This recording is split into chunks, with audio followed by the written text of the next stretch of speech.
के मुझे सबसे एक्साइटिंग ये लगा था कि है तो ये मैडॉक हॉरर कॉमेडी का हिस्सा, यूनिवर्स का हिस्सा है, लेकिन इसमें हॉरर उतना ही है कि बच्चों को पसंद आ सके। जो एनर्जी है इनके जब वो सॉन्ग शुरू होता है तो उसमें बहुत अच्छा लग रहा होता है वो, लेकिन जब ये आते हैं कि एनर्जी आती है तो वो बड़ा मजा आता है। इंटरनेशनल सिनेमा देखते हैं तो सिनर्स देखी इस साल which had vampires and everything. उसके बाद रीजनल में अगर देखें तो लोका वाज देयर। एचएसएम मार्केट्स में आई थिंक थामा की रीच ज्यादा है, ऑफ कोर्स, क्योंकि ये कुछ नया देती है वहाँ पर। तीनों में फर्क बहुत है, हमारी फिल्म में कॉमेडी ज्यादा है। Different फिल्में हैं परेश रावल के साथ, जी। क्योंकि इससे पहले जो लास्ट रिलीज थी ड्रीम गर्ल 2 उसमें वो थे। करेक्ट। इसमें मेरे फादर का रोल पहली बार कर रहे हैं एंड ही इज फिनोमिनल। दिल तो पागल रिलीज हुई थी, ओके। मैं अकेले देखने गया था क्योंकि दिवाली के नेक्स्ट डे हाँ। ये सब सो रहे थे। मैं फर्स्ट डे नहीं you second are the day Shahrukh fan. Shahrukh fan हूं, तो अकेले मैंने खड़े होकर वो फिल्म देखी। तो your brother has been part of stream. Can we अब से दोनों सेम यूनिवर्स में आ गए हो तो कहीं पे हो सकता है कि दोनों आमना सामना कुछ हो जाए।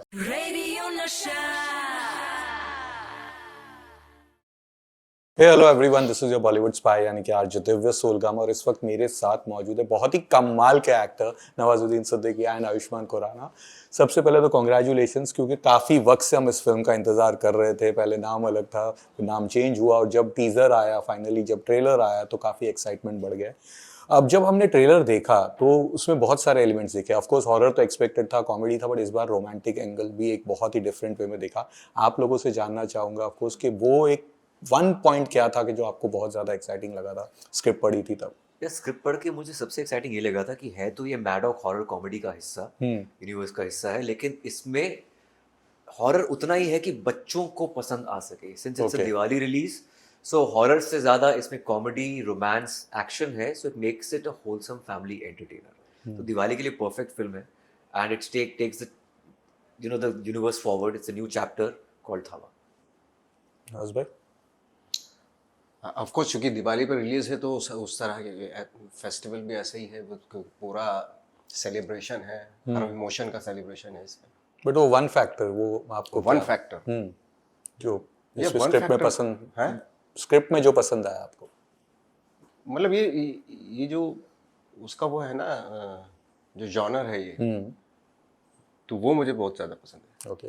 तो आदित्य ने एक इंटरव्यू में कहा था कि लोग एक्सपेक्ट कर रहे होंगे कि ये वाली भी हॉरर कॉमेडी होगी, बट यहाँ पे it's more than horror comedy, it's romantic side on this thing. But जब ट्रेलर आया तो लोगों ने कॉमेडी की बात बहुत ज़्यादा तारीफ की है। कॉमिकल पंचेस सबको पसंद आया, वो दांत वाला सीन हो जाए, आपका भी फट रही है वाला सीन, या परेश रावल वाला, ये हर जगह पे लाफ्टर्स इस पे आए थे, या हॉरर पे। तो कहीं पे आपको लगता है दिस माइट भी थोड़ा सा ये कि अगर वो रोमांटिक एंगल ज़्यादा है कि क्या है? I think comedy, I will call it horror rom-com. Horror rom-com, horror rom-com का ये एक नया शब्द है। ये तो हॉरर रोम-कॉम, ये हॉरर रोम-कॉम ही है एक तरीके से। एंड इसमें ऑफ कोर्स कॉमेडी ज्यादा है हॉरर से, जैसे मैंने पहले बोला है। एक्शन भी है, there is lot of wire work, एक फैंटास्टिकल वर्ल्ड है जो हमने पहले कभी नहीं किया है। हमने काफी रियलिस्टिक फिल्में की हैं पहले, इस जॉनर में नए घुसे हैं, तो it's a good marriage. Okay, आप कुछ कहना चाहेंगे? यार ये तो बहुत ही करेक्ट बताया है उन्होंने, मैं भी वही बोलने वाला था, अब इन्होंने बता दिया वो। बट म्यूजिक की बात करते हैं। मुझे म्यूजिक एक्चुअली मुझे सच बताऊं, या ऑफ कोर्स जब जो रश्मिका का सॉन्ग व्हेन इट केम तुम मेरे ना, बहुत ही हॉन्टिंग सॉन्ग है, बहुत ही कैची है, क्योंकि वो एक बार सुन लेते तो जाता नहीं है। आप लोगों से आपके व्यूज जानना चाहूंगा सॉन्ग के बारे में, हर दैट स्पेशल डांस के बारे में। मुझे दोनों सॉन्ग बहुत अच्छे लगे, दो सॉन्ग तो बहुत अच्छे लगे मुझे, रहे ना रहे और वो ओके। हाँ, दूसरा वाला जो सॉन्ग है वो बहुत अच्छा लगा। उसमें जो एनर्जी है इनके जब वो सॉन्ग शुरू होता है तो उसमें बहुत अच्छा लग रहा होता है वो, लेकिन जब ये आते हैं कि एनर्जी आती है तो वो बड़ा मजा आता है। स्टेप भी बहुत बढ़िया वो ऐसे करके क्या है ना वो वाला। हाँ जी, हाँ जी। So amazing. ओके आयुष्मान। यार ये ऑफ कोर्स क्योंकि सचिन जिगर हमेशा कोलैबोरेटर रहे हैं मैडॉक के साथ। वो दे आर तो ऑन हाई रोल, क्या बैक टू बैक हिट्स पे हिट्स देते जा रहे हैं। ये बहुत अच्छी बात है डीनू की कि वो एम्पावर भी करते हैं अपने लोगों को, चाहे वो अमर कौशिक एज अ को प्रोड्यूसर हुए हो अब, या फिर सचिन जिगर जो बैक टू बैक मैडॉक के साथ काम करते हैं और बैक टू बैक बैंगर्स देते आए हैं। इसमें भी आई थिंक इनकी और वर्सटैलिटी दिखने को मिलती है, क्योंकि पहला गाना जो है तुम रहे ना रहे, तुम मेरे हुए ना, सेकंड सॉन्ग दिलबर, थर्ड सॉन्ग रहे ना रहे, तीनों अलग गाने, तीनों के बीट स्ट्रक्चर अलग है, उनके मेलोडीज अलग हैं। It shows their versatility and हर एक गाने में कुछ नया है, विजुअल्स नए हैं, so it's very exciting. But you today mentioned कि आपका गाना फेवरेट भी है जो नया वाला। हाँ, ये रोमांटिक ट्रैक मेरा फेवरेट है क्योंकि एक तरह से क्लटर ब्रेक करता है, क्योंकि ये ऐसे गाने आई थिंक 10-15 साल पहले आते थे। सो एक नया रहे ना रहे। हाँ, रहे ना रहे, कुछ नयापन है इसके अंदर। एंड एक जैसे मैंने बोला क्लटर ब्रेकिंग है, and I would love to sing a version of this one also. Okay, आज एक लाइन हो मैं जाए। अभी तक गाया नहीं, गाना सुना ही है बस। But Rashmika dance, you know, आपका डांस का तो सर ने तारीफ कर दिया, बट उसके डांस के बारे में। Yeah, she's a firecracker on screen, मतलब कैमरा loves her। जितने भी हमने उसके उनके डांस सीक्वेंसेस उनकी प्रीवियस फिल्मों में भी देखे हैं, I think she's got certain energy in her which really lights up the screen। और इस हमारा जो पहला गाना लॉन्च हुआ था उसमें भी यही है। ये गाना उसके लिए बहुत अलग है क्योंकि अभी तक उन्होंने काफ़ी देसी बीट्स और बहुत ही रूटेड गाने किए हैं। इसमें जो बीट्स वेस्टर्नाइज्ड हैं, that's very different for her, different shade नज़र आता है रश्मिका का। And you enjoyed going to full अपने आप मेरा को। तो एक ही सेक्शन है थोड़ा सा डांस करने का, it's mostly Rashmika song. Okay. But Nora is back, you know, स्त्री के बाद, कमरिया के बाद again she's entering this universe back again। तो कहीं पे एक तो पहले पूछना चाहूंगा कि कनेक्शन है कुछ वहाँ के, कुछ सरप्राइज छुपा के रख रहे हो आप लोग कि देखो आपको जानना चाहिए कि नोरा वाज पार्ट ऑफ स्त्री। जी। कमरिया जो गाना है उसमें नोरा थी और ये स्त्री यूनिवर्स में वापस आई है। सो यू नेवर नो, कुछ भी हो सकता है इसमें। But how did you like कमरिया पे व्यूज क्या और ये वाले पे दोनों दोनों बहुत अलग गाने हैं यार, ये तो मतलब दोनों में 8 साल का फर्क है जी। दोनों गानों के अंदर। बट उनके डांसिंग स्किल्स और इम्प्रूव हुए हैं। I think she is the best dancer in the industry, वो कोई इसमें कोई दो राय नहीं है। एंड ये दिलबर भी आई थिंक एक ऐसे मौके पर आता है जब सेकेंड हाफ में आता है गाना। It's a very interesting plot point in the film. You know 90s के बाद आज 2000 एरा एक है जिसको लोग वापस रिविजिट करते हैं। परेश रावल सर की जितनी कॉमिकल फिल्म्स है, they love to watch those movies. And एक लंबे अरसे के बाद इज इन दैट फॉर्म जो परेश रावल का टिपिकल होता है, वन लाइनर मारना या रिएक्ट करना। You have work with him earlier, आपने भी, you were part of that film. फिराक में आप लोग शायद साथ में थे, ड्रीम गर्ल में, तो किस तरह मंटो का में भी था? थे बट साथ नहीं हुआ। हाँ, तो हाउ वाज दिस वन? इसमें किस उनकी कॉमिकल सीन्स पे? नो डाउट यार, is a wonderful, is a legendary actor, no doubt. Nawaz भाई एक ही वर्ड आप थोड़ा सा एलोबरेट। और उनकी टाइमिंग, उनका इवन मैंने उनके सबसे पहले जो फिल्म देखी थी हेरा फेरी, जो फर्स्ट जो हाँ, है वो सिनेमा हॉल में देखी थी। आई थिंक उस वक्त पे जितने भी ऑडियंस बैठे हुई थी ना, परेश रावल साहब की एंट्री करते जो पागलपन मचता था सिनेमा हॉल में, वो मैंने देखा है वो यार। ओके, हाँ। और आपका कैसा? क्योंकि you are also known for a तो very back to different. back फिल्में हैं परेश रावल के साथ, जी। क्योंकि पहली इसके से पहले जो लास्ट रिलीज थी ड्रीम गर्ल 2 उसमें वो थे। करेक्ट। इसमें मेरे फादर का रोल पहली बार कर रहे हैं एंड ही इज फिनोमिनल। मतलब वही केमिस्ट्री जो है जो मेरे पापा के साथ थी मेरी, वो इनके साथ है फिल्म के अंदर। टंगे चीक ह्यूमर है दोनों बाप बेटे का, and it's wonderful to work with him. You know जो हॉरर फैंस है वो बहुत एक्साइटेड है थामा को लेकर, बिकॉज कि जो इंटरनेशनल सिनेमा देखते हैं तो सिनर्स देखी इस साल, which had vampires and everything. उसके बाद रीजनल में अगर देखें तो लोका वाज देयर, नाउ थामा। तो सबको ऑलरेडी सोशल मीडिया पे तो ये आ ही गया कि this is a year of vampire, back to back 3 big hits आने वाली है। आपके व्यूज क्या है उन दोनों फिल्मों के बारे में? यार वो दोनों फिल्में बहुत अच्छी हैं, पर HSM मार्केट्स में आई थिंक थामा की रीच ज़्यादा है, ऑफ कोर्स। क्योंकि ये कुछ नया देती है वहाँ पर। तीनों में फ़र्क बहुत है। हमारी फिल्म में कॉमेडी ज़्यादा है, स्क्रीन प्ले अलग है, कहानी अलग है, प्लॉट पॉइंट्स अलग हैं। पर अच्छी बात है कि वो दोनों फिल्में भी चली हैं क्योंकि एक इंडक्शन हो चुकी है इस वर्ल्ड में। एट द सेम टाइम हमारी फिल्म एक वैम्पायर फिल्म नहीं बोली जाएगी क्योंकि इंडियन फोकलोर से बहुत रिलेटेड है। ओके। जो लोका भी थी ऑफ कोर्स, बट हमारी फिल्म बहुत अलग है उससे, and it makes it more reachable. Song and dance बहुत है। I think it's more commercial. But वो दोनों फिल्में देखी आपने? मैंने लोका देखी, सिनर्स सिनर्स नहीं देखी मैंने। कैसी लगी लोका? अच्छी लगी मुझे, इट्स अ गुड फिल्म। कुछ- बहुत अच्छा वर्ल्ड बिल्ड किया उसमें। ओके। या आपने देखी दोनों?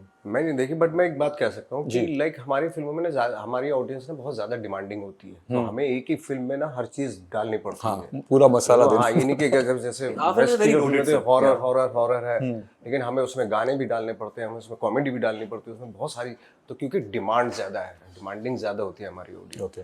तो वो मतलब आप कभी एक्सपेक्ट कर सकते हैं कि हम वहाँ की हॉरर फिल्म में कोई गाना हो, रोमांस हो एंड ब्यूटीफुल कोरियोग्राफी हो, ऐसा होता ही नहीं। अगर हॉरर है तो वही स्टिफ है वो, मतलब उस जॉनर के लिए। बट अपनी यहाँ के फिल्मों की बात करें तो वेम्पायर बेस्ड बहुत कम फिल्में बनी और जब भी बनती थी मेजरली वो बी ग्रेड लेवल की बंद दरवाजा, शैतानी इलाका, उस तरह की होती।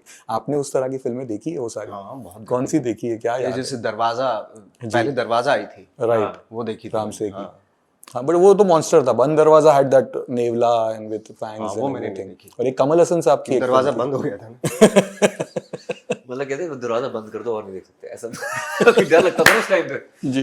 लेकिन वीराना मुझे बहुत डरावनी लगती थी। वीराना वो मैं सुपर 4-5 देखी थी बहुत डरावनी। बार Veerana, and I was very young that time, तो बहुत बचपन में देखी थी, तो वो बहुत डरावनी लगती थी मुझे। और ये वेम्पायर वाली फिल्मों में से which one? मैंने वैम्पायर फिल्में नहीं देखी हैं इतनी। मैंने रामसे ब्रदर्स की बहुत सारी फिल्में देखी हैं। ओके, सो दिवाली रिलीज है, इन दिवाली पे फिल्में हमेशा बचपन से एक ऑलवेज एक इंडिया में एक रहा है कि दिवाली है तो फिल्म देखने तो जाना ही है, नेक्स्ट डे एक रिचुअल जैसा बच रहा है सबके लिए। आपकी दिवाली की कोई फिल्म की मेमोरी जो बहुत ही स्पेशली फैमिली के साथ गए थे, दोस्तों के साथ गए थे? यार दिवाली की मेमोरी हमेशा मेरी यही रही कि फैमिली के साथ चंडीगढ़ में होना। ये पहली बार शायद बहुत सालों बाद ऐसा हो रहा है कि मैं दिवाली मुंबई में सेलिब्रेट कर रहा हूँ, because the film is releasing now. तो मेरी सबसे बड़ी दिवाली यही है, people are flying down from Chandigarh and this time it's in Bombay. ये मैं मूवी पूछ रहा हूँ, कोई मूवी देखी हो या दिवाली के दिन? दिल तो पागल रिलीज हुई थी, ओके। मैं अकेले देखने गया था क्योंकि दिवाली के नेक्स्ट डे हाँ। क्योंकि सब सो रहे थे। मैं फर्स्ट डे नहीं, यू सेकंड आर डे तो शाहरुख फैन? मैं शाहरुख फैन हूँ, तो अकेले मैंने खड़े होकर वो फिल्म देखी थी क्योंकि ब्लैक में टिकट्स बहुत बिक चुकी थी, सीट्स कम थी और लोग ज़्यादा थे। My God. तो पूरी 3 घंटे में खड़े होकर फिल्म देखी, अकेले देखी थी। I was probably in 6th or 7th। My God. या नवाज भाई? और बचपन में हर दिवाली पे फिल्में ही हमारा एक वो था, एंटरटेनमेंट था, वही फिल्में ही देखना होता था। फिर भी दिल हिंदुस्तानी में दिवाली भी हुई थी। नहीं, जनवरी। क्या बात, हाँ गॉड यार, क्या बड़ा गीक। बट दिल तो पागल दिवाली भी हुई थी। दिल तो अप्रॉक्स, या I think so. Majorly Yashraj की तो दिवाली के आसपास ही उनकी फिल्म। तो ये जो फैंक्स के साथ शूटिंग करना मजा आया था बचपन में, तो बहुत मजा आता था। पार्टीज में जाते थे या कोई बर्थडे पार्टीज में नकली वाले दांत लगा के घूमते रहते थे। आप लोगों के साथ ये दोनों फैंक्स? यार कभी सोचा नहीं था कि सच में जो बचपन में ये हरकतें करते थे बड़े होकर भी करनी पड़ेगी, पर इट्स लॉट ऑफ फन। जैसे नवाज भाई ने पहले बोला था कि वो मुंह से हवा निकलती थी, बात डायलॉग में डब किए फैंस के साथ मतलब मैं क्योंकि आइडिया बोला नहीं जाता था। ओके। तो but it's the look is very peculiar. Of course ये फिल्म का लुक है, but at the same time हमारे फैंस भी दो तरह के होते थे। एक एडजस्ट करने वाले थे जो मैं पहनता था, इनके ग्लू वाले थे जो ये पहनते थे। बट ये मैं आपको टू मच ऑफ इन्फॉर्मेशन दे रहा हूँ। नहीं नहीं, वो Behind तो the scene। ट्रेलर में दिख ही रहा है। नहीं बट ये नहीं पता ना दो तरह के अलग फैंस। अच्छा ओके। तो जब भी इनको देखता था मैं बिग फैंक्स नहीं बोलता था। बट ये हवा हवा वाला क्या सीन, क्या बता रहे हो? हवा वाला क्या बोल रहे जो डायलॉग बोलते हैं ना, जैसे जी। कि अगर मैं बोलूं कि मैं तुमसे मिलना चाहता हूँ, दांत लगा दिया आपने, ऐसे कुछ हो जाता, हवा निकलती है, तो बहुत मुश्किल होता है डायलॉग बोलने में। तो how did you guys manage that? Manage किया जैसे भी, बाकी जो नहीं हुआ उसको डब किया बाद में। ओके। तो your brother has been part of Stree में, अगेन वो जो रोल, उनका कैरेक्टर बहुत ज़्यादा लोगों को पसंद आया हुआ है। पहले तो मैं आपसे जानना चाहूँगा कि how did you like his character, and secondly can be, अब से दोनों सेम यूनिवर्स में आ गए हो तो कहीं पे हो सकता है कि दोनों आमना सामना कुछ हो जाए? 100% होगा, मतलब इस फिल्म में नहीं लेकिन आगे जाके मुझे लग रहा है डेफिनेटली होगा। वील क्रॉस आवर पाथ्स और कुछ तो कॉमेडी इसमें से निकलेगी। तो ये मैंने कभी सोचा नहीं था कि जिस यूनिवर्स का मेरा भाई हिस्सा है वहाँ मैं भी आऊँगा। तो हम इस पे काफ़ी टाइम से जैम कर रहे थे, बट इंटरमिंगलिंग ऑफ कैरेक्टर्स जो हो रहे हैं, we are all crossing paths, ये और मजा आएगा क्योंकि यही यूनिवर्स को बनाता है। But how did you like his role Stree? अरे इज वेरी गुड यार, मतलब बहुत ही फन कैरेक्टर है उनका। और उसने किया भी बहुत अच्छा है। जो उसने लोरी लास्ट टाइम पे 3-2 में गाई थी, ultimate. It was to funny. और जो इतने सारे कैरेक्टर्स जो मैडॉक के हॉरर यूनिवर्स में रहे, स्त्री में ले लो या सर कटा ले लो, भेड़िया है, अगेन थामा का भी जो अगेन आपका, तो which is your favourite from all those other वाले? आई थिंक सरकटा मेरा फेवरेट है। ओके। कुछ तो वाइब है उसमें यार, वो जो पकड़ के अपना सर चल रहा है वो आदमी, हाँ। अलग ही वाइब है वो। ओके। नवाज भाई? तो बहुत सारे कैरेक्टर मुझे तो कौन मतलब सा? ऐसे कोई वो नहीं कर सकते आप कि कंपेयर नहीं कर सकते, बट बहुत अपने अपनी जगह पे ना हर आदमी पूरा पंच देके जाता है। तो हॉरर फिल्मों में कौन सी ऐसी हॉरर फिल्म थी जो बहुत डर गए थे आप जब देखी होगी? तभी कोई एक तो ऐसी हुई होगी। पैरानॉर्मल एक्टिविटी हाँ फर्स्ट वाली, फॉर पहली दो, एंड एनाबेल आई थिंक, ये दोनों थी। हम्म। थिएटर में देखी? या आपका? मैंने ये भी देखी है फिल्म पैरानॉर्मल, वो वाकई उसमें उसमें घबरा जाता है आदमी कि एक बार वो सारा जो एक ही रूम में जो सारी चीज़ें वो चलती हैं तो बट आई थिंक इतना ज़्यादा मुझे बाकी फिल्म में इतना ज़्यादा डर लगा नहीं, पता है फिल्म है। एक और फिल्म थी जो आई थिंक हॉरर नहीं कहेंगे, orphan. Oh yes, that was crazy. वो लगता था हॉरर है पर हॉरर थी नहीं, हाँ इट वो was psychological psychological thriller, it was crazy. But डर लग गया था उसके बहुत बाद। ज़्यादा, वो it was ना unbelievable। Evil dead concept evil dead का तो कहते हैं ना, एक किस्सा भी था कि किसी को ये अकेला देखेगा तो उसे कुछ करोड़ों मार्केटिंग गिमिक था मुझे लग रहा है वो। हाँ हो सकता है। कौन मतलब मरेगा ऐसे यार? बट कोई मरा वरा होगा ऐसा पता नहीं। Come on। बचपन में सुनते आए हैं हम सब, Evil Dead देख के मर हमने गया। तो जो आप दरवाजा बोल रहे हो उसका भी सुना था हाँ, वो कि भी सुना, वो भी हाँ, marketing उसका वही भी अकेले वैसा बैठ वाला के देख नहीं सकते बड़े आप होके इसको। जब हम फिल्म इंडस्ट्री का हिस्सा बने तब पता लगा ये तो मार्केटिंग गिमिक था। ओके। जो मर गया आदमी Evil Deड देख के या दरवाजा अकेले देख के तो सरप्राइज मिलेगा। आई होप मरे नहीं बट लोग एंजॉय करें फिल्म को ऑफ कोर्स। और यहाँ पे मार्केटिंग यहाँ पे हॉरर कम है, हमारी कॉमेडी ज्यादा है और बच्चे भी देख सकते हैं, बेस्ट पार्ट ये है। Great. So we wishing you guys all the best for all your future ventures and of course for Thama's big success. Thank you, Thank you so much. Radio Nasha.